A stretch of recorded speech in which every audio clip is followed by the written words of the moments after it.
Now in a traditional push-up, all the coaches in high school and everywhere tell you basically to put your shoulders directly over your hands. That is incorrect. When you're doing it this way, you're going to use the lower pectoral. You want to be able to use the upper pectoral where it ties into the shoulder. So when you're doing this push-up, you are going to use more of the lower pectoral, which on an unconditioned human being is normally the strongest. Now we're going to make some adjustments. Now when he's tired, what do? They put their butt in the air, right?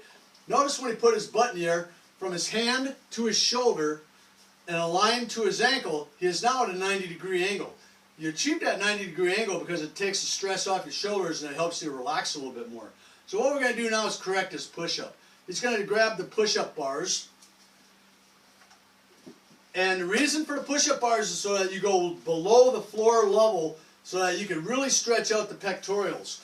And what I'm going to have him do now is he's back on his heels and his shoulders are behind his hands, so he created that 90-degree angle in an upright resting position. Now when he goes down, he's going to go as far as he possibly can and get that good stretch, and then when he comes back up, he's going to rotate back on his heels to put himself back into that 90-degree angle.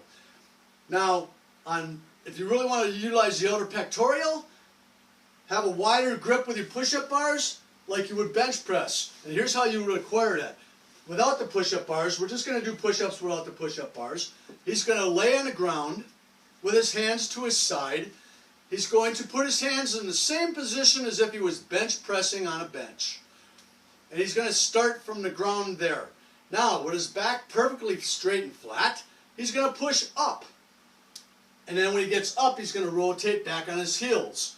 Now notice when he rotates back on his heels, he puts his shoulders behind his hands. That's creating that 90-degree angle. Now, if you want to go more forward on your push-up and get your way over your chest, that's okay, and then come up. But when you get up, rotate back to your heels. Always start in the 90-degree position, rolling back on your heels. Now, for you folks that like to do push-ups with your hands straight at your side, they call this a military push-up. Air Rescue love to do this.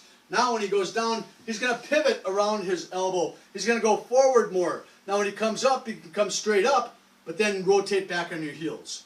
So he's going to go forward and stay forward. He's just going to go up and down like a traditional, normal person does it. But every time now, if you really want to make it easy, every time he comes up, he's going to rotate back on his heels. By rotating back on his heels, and actually he's got to move his hands up a little bit further, move up because you're hitting the thing here so you can really demonstrate the heels. There you go, now we can see your heels. So you notice he's doing like a lot of folks where he's going shoulders directly over the hands and he's going straight up and down. But really to perfect this and make it easier, every time you go down and then up, rotate back on your heels every time. Do 5 that way, please. Where you're going to go down, up, and then back on the heels. Down, straight up, you can go straight up, but once you're up, rotate back on the heels. By doing this, and always going to the 90, you're going to make your push-ups extremely easy, and it gives you a start and a stop point at the top and the bottom of the movement.